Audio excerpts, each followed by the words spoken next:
Það svekkjandi að fá ekki leik á móti Svíþjóð í dag.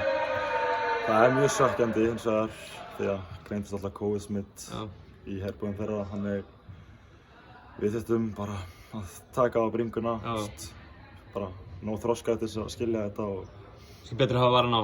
Já. Þannig bara við erum ánægðir bara að við séum ekki spenntir hér. Staðan fáið þriðja sæti í mótinu. Já, fáum það. Það hlýtur að vera svona smá sárabót.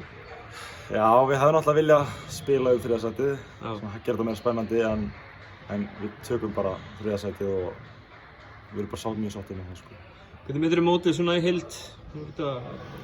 Heildina myndi ég bara meta frekar vel, frammistaðan var flott hjá liðinu, að skila allir sínu, hvað sem að koma á bekknum að byrjuði, orka var mikil og svo bara fínasta liðsheild í okkur öllum, þannig að við stóðum bara vel saman og náðum að halda gott mót sko.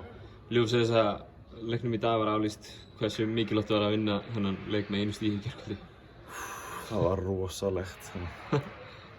Þessi leikur var náttúrulega mjög spennandi og við erum náttúrulega mjög þakklátir fyrir að vinna þennan leik því að við vorum að spila vel, það var góð frammistaða og hreyfðum boltann, orka var mikil, liðsheildin, samheldin, baráttan, það var allt til staðar, þannig við erum bara mjög þakklátir og bara ánægðir að hafa unnið þennan leik. Hvernig meturðu framhaldið? Nú náttúrulega næst yngra árið í undir 18. Þetta sterkur árgangur?